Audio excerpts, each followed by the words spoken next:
Mumbai, Singhania palace. महल की तरह दिखने वाला ये 5 मंजिला बंगला मुंबई के फेमस बिजनेसमैन महेंद्र सिंघानिया के डैड मदन लाल सिंघानिया ने बनवाया था। उन्होंने बड़े ही प्यार से इस बंगले का नाम सिंघानिया पैलेस रखा था। मदन लाल सिंघानिया ने अपनी जिंदगी की आधी कमाई इस बंगले में लगा दी थी। वो चाहते थे उनकी आने वाली 7 पुश्तें इसी बंगले में अपना जीवन बिताएं। अपने जीवन के आखिरी समय में इस बात का जिक्र करते हुए उन्होंने अपने बेटे महेंद्र सिंघानिया से वादा लिया और इस दुनिया को हमेशा के लिए अलविदा कह गए। महेंद्र सिंघानिया की 3 संतान हुई, 2 बेटे और 1 बेटी।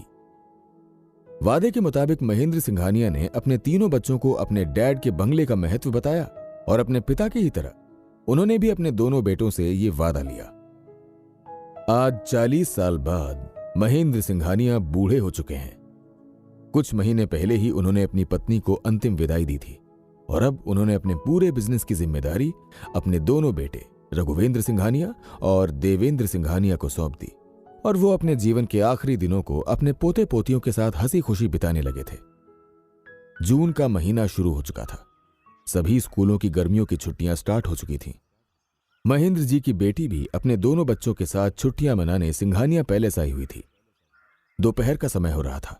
सभी बूढ़े, जवान और बच्चे एक साथ लिविंग रूम में बैठकर घूमने की प्लानिंग कर रहे थे। वहीं 2nd फ्लोर के एक कमरे की सारी लाइट्स और खिड़कियां बंद थीं, जिस वजह से दोपहर के समय में भी उस कमरे में काफी अंधेरा था। स्टडी टेबल पर कंप्यूटर ऑन था और उसके सामने एक 13 साल का लड़का बैठा था, अपने चेहरे पर एक डेविल मास्क पहने। मास्क का रंग लाल था और उसकी बड़ी बड़ी सींगें थीं। वो 13 साल का लड़का एक ऑनलाइन मीटिंग अटेंड कर रहा था।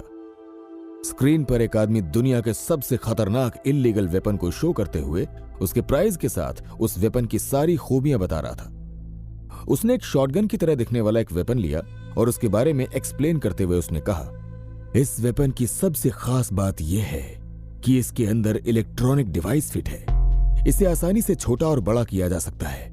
इसे दुनिया के सभी बड़े देशों की आर्मी ज्यादा से ज्यादा परचेज करना चाहती है और वो इस वेपन को पाने के लिए दुगनी रकम देने को भी तैयार है। ऐसा सिर्फ इसलिए है क्योंकि इस वेपन की क्वांटिटी अभी लिमिटेड है। सभी लोग उस आदमी की बातें ध्यान से सुन रहे थे। उस आदमी ने एक एक करके उस वेपन की सारी खूबियां और डिमांड्स के बारे में बता दिया। सब कुछ जानने के बाद मीटिंग अटेंड कर रहे सभी मेंबर्स ने अपने अपने मन में उस वेपन को खरीदने का प्लान बना लिया। कंप्यूटर स्क्रीन के सामने बैठा वो लड़का इस समय अपनी चेयर को बार बार लेफ्ट और राइट टर्न कर रहा था। उसके फेस के एक्सप्रेशंस मास्क से ढके हुए थे, लेकिन उसके बॉडी मूवमेंट्स को देखकर यह साफ पता लग रहा था कि वो भी उस वेपन के प्राइस को जानने में काफी उत्सुक था। इससे पहले कि वो आदमी उस वेपन का प्राइस बताता, कमरे में कुछ गिरने की आवाज आई और उस लड़के ने कंप्यूटर ऑफ कर दिया। वो खड़ा हुआ और उसने रूम की लाइट ऑन की। उसकी नजर सामने खड़े उसी के हम उम्र लड़के पर टिक गई और उसने जोर से अपने हाथों की मुट्ठियां बंद कर ली। उसने अभी भी अपने चेहरे से मास्क नहीं उतारा था, लेकिन उसकी आंखों में उस लड़के के लिए गुस्सा साफ नजर आ रहा था। सामने वाले लड़के ने थूक निकला और थोड़ी हिम्मत जुटाते हुए बोला, तुम अभी वो सब लोग, वो हथियार और वो आदमी जिसे तुम बातें कर रहे थे, तुम्हें पता भी है कि वो कौन है? वो इस दुनिया के सबसे खतरनाक आतंकवादियों में से एक है। पिछले हफ्ते ही मैंने उसकी फोटो न्यूज में देखी थी। तुम्हें आइडिया भी नहीं है कि तुम कितनी बड़ी मुसीबत में फंस चुके हो। अपने साथ साथ तुमने मुझे और पूरी फैमिली को भी मुसीबत में डाल दिया है। अगर पुलिस को इस बारे में पता चल गया ना, तो वो हम सबको अरेस्ट कर लेगी। अगर उन्हें नहीं भी पता चला तो वो आतंकवादी तुम्हारे साथ हम सबको जान से मार देगा। इससे पहले ऐसा कुछ हो, मैं अभी जाकर सबको इस बारे में बता देता हूँ। अपनी बात पूरी करते ही वो लड़का दरवाजे की तरफ जाने लगा कि तभी उसके सामने मास्क पहने लड़का आ गया। उसने अपना मास्क उतार कर नीचे फेंक दिया और गुस्से से दांत पीसते हुए बोला, तुम किसी को कुछ नहीं बताओगे। कुछ नहीं का मतलब कुछ भी नहीं, समझे तुम? यह कहते हुए उस लड़के के चेहरे के साथ उसके कान भी लाल हो चुके थे और ऐसा इसलिए था क्योंकि वो अपने गुस्से को कंट्रोल करने की कोशिश कर रहा था। दोनों लड़के दिखने में काफी हद तक एक जैसे थे। उम्र, हाइट, रंग और चेहरे की बनावट सब लगभग एक जैसी ही थी। अगर कुछ अलग था तो उन दोनों का ऑरा और उनकी आंखें। देखने से साफ पता चल रहा था कि दोनों ट्विन्स थे। लेकिन उनकी पर्सनैलिटी एक दूसरे से एकदम अलग थी। दूसरे लड़के ने अपनी बात कही। एक तो तुमने इतनी बड़ी गलती की, गलती नहीं बल्कि जुर्म किया है। तुम आतंकवादियों से बात करते हो, तुम्हें पता भी है ये इल्लीगल है और खतरनाक भी। इसके बावजूद तुम चाहते हो मैं इस बारे में घर वालों से छुपाने में तुम्हारी मदद करूं? इस पर पहले वाले लड़के ने बड़ी ही बेबाकी से उसकी बातों का जवाब देते हुए कहा, नहीं, मैं ये नहीं चाहता। मैं तो बस इतना चाहता हूं कि जो कुछ भी तुमने अभी चोरों की तरह छिप कर इस कमरे में होते हुए देखा और सुना, वो सब इस कमरे से बाहर जाने से पहले भूल जाओ और ऐसे बिहेव करो जैसे तुमने कुछ देखा ही ना हो। यह सुनकर दूसरे लड़के ने थोड़ी हैरानी और गुस्से से कहा, व्हाट? तुम पागल हो? मैं ये सब कैसे भूल सकता हूं, वो भी ये जानते हुए कि हम कितनी बड़ी मुसीबत में फंस चुके हैं, वो भी तुम्हारी वजह से। यह सब सुनकर पहले लड़के का गुस्सा बढ़ने लगा। उसने दूसरे लड़के को धमकी देते हुए कहा, किसी को कुछ नहीं होगा, इसलिए तुम ये सब भूल जाओ, इसी में तुम्हारी भलाई है। इस पर दूसरे लड़के ने भी उसी अंदाज में जवाब दिया, अगर मैंने तुम्हारी बात नहीं मानी तो? पहले लड़के को समझ में आ गया था कि अब बातों से बात नहीं बनने वाली। उसके चेहरे पर एक स्माइल आ गई और कुछ ही पल में कमरे में एक चीख के साथ कुछ गिरने की तेज आवाज आई। दूसरा लड़का फर्श पर गिरा था। उसके होठों के कोनों से खून निकल रहा था और उसके आसपास फ्लावर वॉश के टुकड़ों के साथ और भी चीजें उस लड़के के टकराने से गिरकर टूट चुकी थी। इससे पहले वो समझ पाता कि उसके साथ क्या हुआ है, पहला लड़का उसके पास गया और उसने उस लड़के को कॉलर से पकड़ लिया। वो गुस्से से दांत पीसते हुए बोला, तू मेरा सगा भाई है, इसलिए मैं तेरी गलतियों को नजरअंदाज कर देता हूँ। इसका मतलब ये नहीं है कि तू बार बार मेरे रास्ते में टांग अड़ाता रहे और मैं कुछ ना करूं, समझ गया?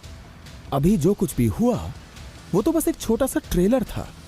अगर आगे से तू कभी भी मेरे कमरे में नजर आया तो जिस आतंकवादी की तू बात कर रहा है ना, उसी के पास तुझे भेज दूंगा। अभी वो बोल ही रहा था कि अचानक से जोर की आवाज हुई और दरवाजा खुल गया। दरवाजे पर महेंद्र, उनके दोनों बेटे रघुवेंद्र और देवेंद्र और उनके साथ उनकी पत्नियां और बाकी घरवाले खड़े थे। दरअसल कुछ देर पहले एक फीमेल सर्वेंट कमरे के बाहर से गुजर रही थी। उसने जब अंदर दोनों भाइयों को बहस करते सुना तो उसने जाकर ये बात सबको बता दी। दोनों भाइयों में शुरू से ही नहीं पटती थी। दोनों एक दूसरे को नीचा दिखाने में लगे रहते थे। ऐसा एक भी दिन नहीं जाता था जब दोनों भाई की आपस में लड़ाई या बहस न हो।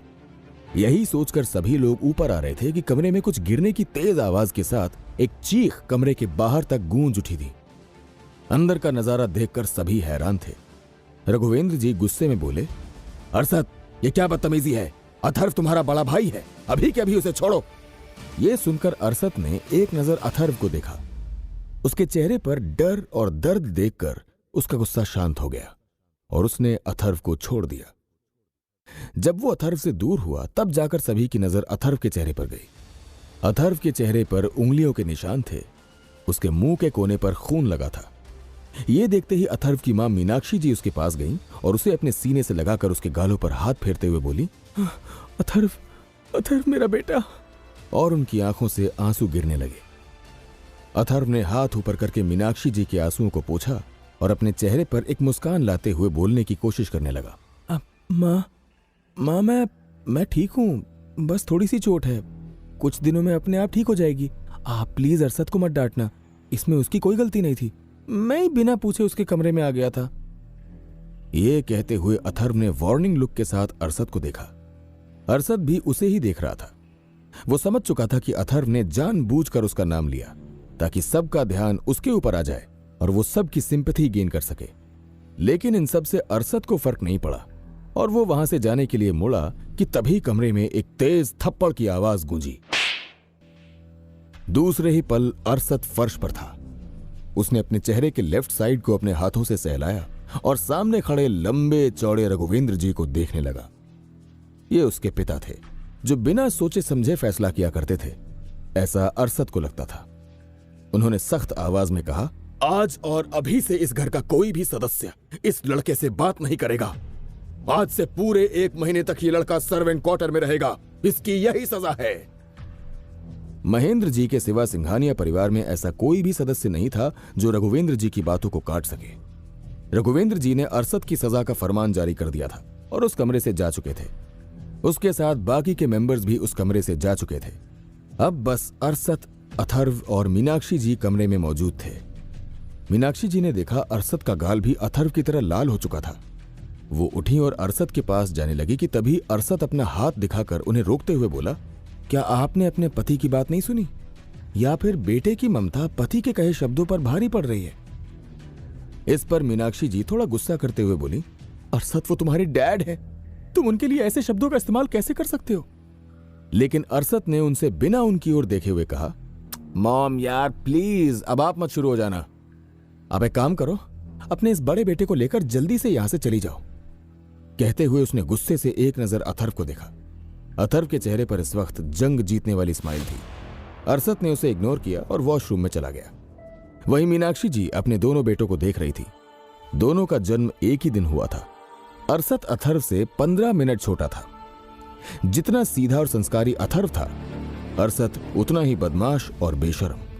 वो बोलने से पहले एक बार भी नहीं सोचता था, जिस वजह से रघुवेंद्र की नजरों में सिर्फ उनका बड़ा बेटा अथर्व ही सिंघानिया परिवार का वारिस बनने के लायक था। और ये बात उन्होंने डिनर के वक्त सबसे कही थी। उस वक्त अरशद को बहुत गुस्सा आया था और तब से ही अथर्व के प्रति उसकी नफरत और ज्यादा बढ़ गई थी।